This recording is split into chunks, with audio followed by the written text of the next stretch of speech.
तो हमारा अगला शब्द है fervor, FERVOR, fervor। पता है, ये एक नाउन है यानी कि संज्ञा, और इसका मतलब होता है इंटेंस एंड पैशनेट फीलिंग। मतलब जब किसी चीज के लिए आपके अंदर एक बहुत ही गहरा जोश हो, एक जुनून हो। ऐसा समझिए जैसे आपके अंदर एक आग जल रही हो उस चीज को लेकर। बस उसी फीलिंग को हम फवर कहते हैं। चलिए इसको एक सेंटेंस में यूज करके देखते हैं। The crowd cheered with revolutionary fervour. यहाँ फर्वर शब्द से हम उस भीड़ के एक्सट्रीम जोश को महसूस कर सकते हैं। जरा इमेजिन कीजिए, लोग सिर्फ चिल्ला नहीं रहे हैं, उनकी आंखों में, उनकी आवाज में एक बदलाव लाने का जोरदार जुनून है। इसी को कहते हैं रेवोल्यूशनरी फर्वर, यानी क्रांति का जोश। अब एक और एग्जाम्पल देखिए, ठीक है। She spoke with great fervour about the need for environmental protection. यहाँ फर्वर ये बता रहा है कि वो एनवायरनमेंट को बचाने के टॉपिक पर कितनी ज्यादा पैशनेट थी। उसकी बातों में इतनी शिद्दत, इतना जोश था कि सामने वाला सुनकर ही इंस्पायर हो जाए।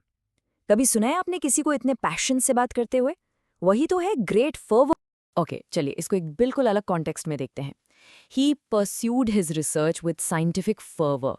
इसका मतलब ये हुआ कि उसने अपनी रिसर्च पूरी लगन और जुनून के साथ की, जैसे उसके लिए और कुछ मायने ही नहीं रखता।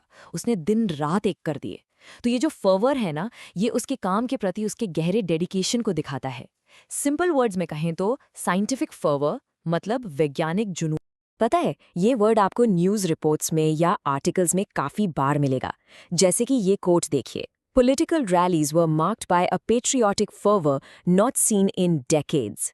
इसका मतलब है कि पॉलिटिकल रैलीज में देशभक्ति का एक ऐसा तीव्र जोश देखा गया जैसा पिछले कई सालों में नहीं देखा गया था। तो यहाँ पेट्रियोटिक फर्वर एक पूरे ग्रुप के कलेक्टिव यानी सामूहिक जुनून को बता रहा है। अच्छा, अब इस वर्ड को और भी आसानी से समझने के लिए आइए इसके सिनोनिम्स यानी इससे मिलते जुलते शब्द और एंटोनिम्स यानी इसके ऑपोजिट वर्ड्स देखते हैं। तो इसके सिनोनिम्स हैं पैशन, ऑर्डर, ज़ील और एंथुजियाज्म। ये सभी अलग अलग तरह के जोश और जुनून को ही दिखाते हैं। और इसके ऑपोजिट यानी इसके एंटोनिम्स हैं एपैथी, मतलब जब किसी को किसी चीज़ से कोई फर्क ही ना पड़े। फिर है इंडिफरेंस यानी बेपरवाही, और कूलनेस यानी जिसमें कोई उत्साह या जोश ना हो, बिल्कुल फर्वर का उल्टा। बस आज के लिए इतना ही। मिलते हैं नेक्स्ट वीडियो में। Happy learning. Bye bye.